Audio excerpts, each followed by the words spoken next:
Dunia ni dah lama terbakar. Kadang dengan peluru, kadang dengan idea. Kita tengok manusia lawan manusia atas nama kebebasan, atas nama kuasa.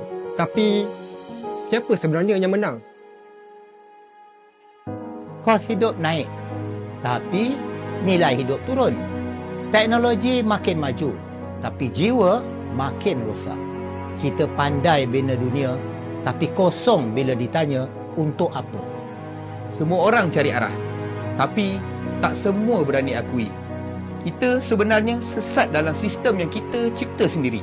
Diturunkan bukan untuk satu bangsa, tapi untuk semua yang masih percaya bahawa kebenaran tak berubah mengikut zaman. Kami ada jawapan dan solusi konkret. Sejarah telah membuktikan kebenaran ini mampu mengangkat sebuah peradaban. Tak ada paksaan, cuma nak ajak untuk dengar semula suara yang dah lama kita diamkan. Kita dah cuba cara manusia. Mungkin dah sampai masa kita kembali pada Tuhan.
Bumi sedang berbicara, tetapi kebanyakan manusia masih lena. Apa yang sedang berlaku dalam dunia kita ini sebenarnya? Hari ini kita menyaksikan bangsa bangkit melawan bangsa, kerajaan bangkit melawan kerajaan, pemuda di jalanan bergabung bangkit menuntut keadilan. Bahkan penguasa yang haloba terus bermaharajalela, menindas rakyat jelata tanpa belas kasihan. Mereka kata tiada uang untuk basmi kemiskinan, tetapi bergunung pula dibelanja untuk peperangan. Berjuta dibiar mati bergelimpangan dalam kelaparan.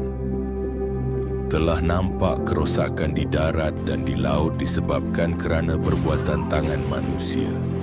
Supaya Allah merasakan kepada mereka sebahagian dari akibat perbuatan mereka, agar mereka kembali ke jalan yang benar. Surah Ar-Rum ayat 41. Goncangan yang menggegar bumi dan pelbagai lagi kerosakan di darat dan di laut yang termanifestasi. Semuanya ini adalah konsekuensi dari tangan-tangan manusia yang lupa diri, lupa janji, dan lupa cari. Dunia telah membina peradaban di atas kerakusan.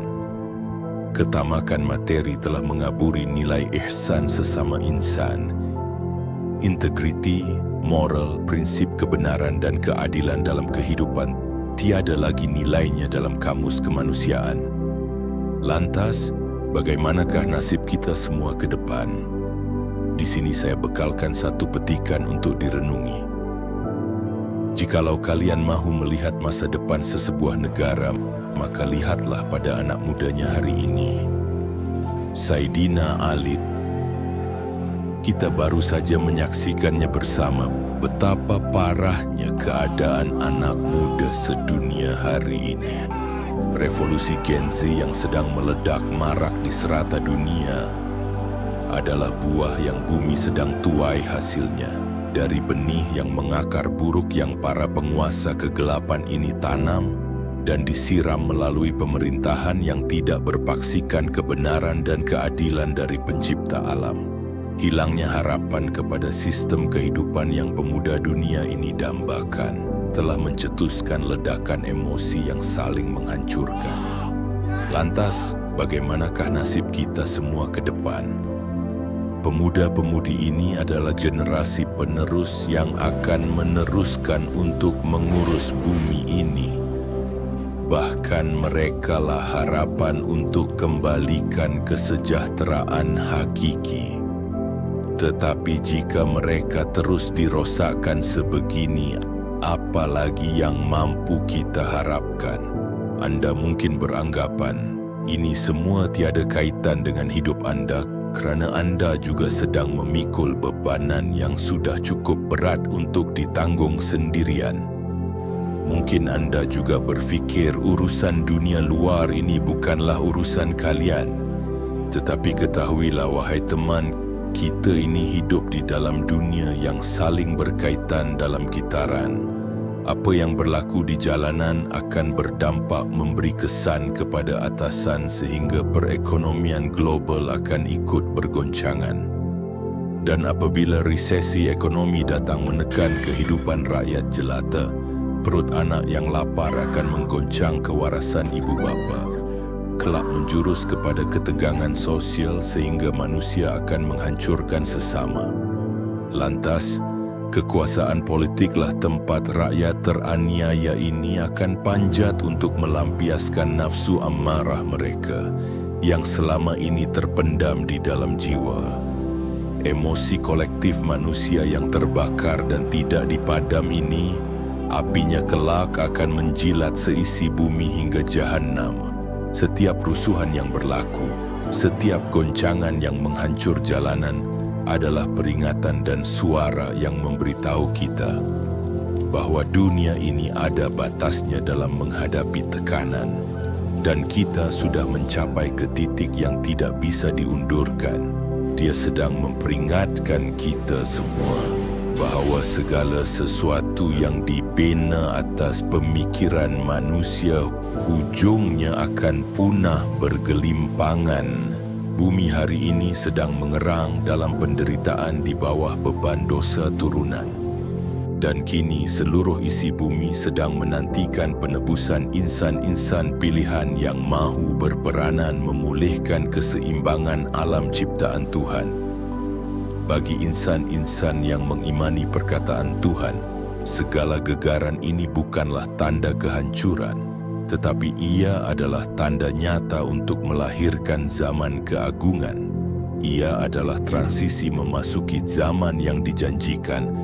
Dari zalimnya malam kegelapan, kini dunia menuju terang siang diiringi keadilan dan cahaya kebenaran Tuhan.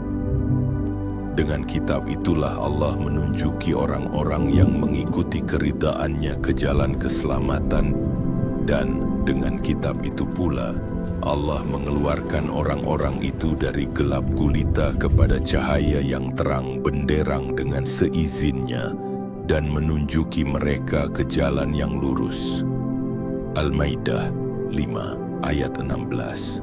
Inilah yang seringkali disebut sebagai akhir zaman, yakni berakhirnya zaman pemerintahan gelap yang penuh kezaliman. Dari situ bermulalah zaman baru yang penuh keadilan, yang menjadikan cahaya kebenaran sebagai hukum memandu peradaban keemasan. Suara ini adalah seruan yang kencang. Tuhan tidak menggoncangkan bumi ini tanpa sebab atau tujuan. Bila Dia berbuat demikian, itu adalah kerana Dia sedang mengejut kita semua yang lama terlena di buai mimpi dusta dunia rendahan. Dia sedang memanggil jiwa manusia untuk kembali kepadanya. Berhala-berhala yang telah mencuri pengabdian kita sedang dipecahkan segala patungnya. Dia sedang merombak kembali sistem kehidupan dan pemerintahan yang telah menggantikan sistem kekuasaannya. Dan kami telah menunjukkan kepadanya dua jalan. Surah Al-Balad, ayat 10. Kita sedang berada di persimpangan jalan. Adakah kita sedang berjalan di jalan Tuhan yang Maha Hidup menuju keselamatan atau jalan kiri penuh azab menuju kematian? Hari ini kita sedang dibentangkan dengan dua pilihan. Sebelum sangkakala terakhir berbunyi, sebelum langit digulung kembali, sebelum gempa bumi terakhir menggoncangkan dunia ini, Dia berseru kepada kita semua, "Bangunlah, kembalilah kepadaku, berhentilah percaya pada perkara-perkara duniawi yang akan runtuh itu." Di dalam 2 Petrus 3 ayat 9 dia berkata, "Tuhan tidak lambat menunaikan janjinya seperti yang disangka sesetengah manusia. Sebaliknya dia sabar terhadap kamu, tidak mahu seorang pun binasa melainkan supaya semua orang datang kepada pertaubatan." Pasaran saham dan ekonomi global akan jatuh, negara-negara akan bergolak, bumi akan terus bergoncang di bawah kakimu. Tetapi jika imanmu berakar di dalam kebenaran dan keadilan Tuhan, engkau tidak akan jatuh, bahkan engkau akan semakin teguh. Dunia mungkin hancur, tetapi damai yang dianugerahkannya kepada kita bukan berasal dari dunia rendahan ini. Keselamatan kita tidak bergantung kepada kerajaan atau sistem bikinan manusia, tetapi kepada Yang Maha Kuasa, yang mutlak Sang Pemberi sejahtera. Apabila segala-galanya diambil daripada kita, yang akan kekal hanyalah Dia. Itulah sebabnya kita harus membina insan dan tamadun berlandaskan kitab sucinya. Kerana apabila gegaran itu datang, dan pastinya akan datang, mereka yang berdiri di atas kebenaran itulah yang akan tetap teguh, sementara yang lain semuanya akan jatuh melumpuh. Maka sesungguhnya telah kami mudahkan Al-Quran itu dengan bahasamu, agar kamu dapat memberi kabar gembira dengan Al-Quran itu kepada orang-orang yang bertakwa, dan agar kamu memberi peringatan dengannya kepada kaum yang membangkang. Dan berapa banyak telah kami binasakan umat-umat sebelum mereka. Adakah kamu melihat seorang pun dari mereka, atau kamu dengar suara mereka yang samar-samar? Surah Maryam, ayat 97-98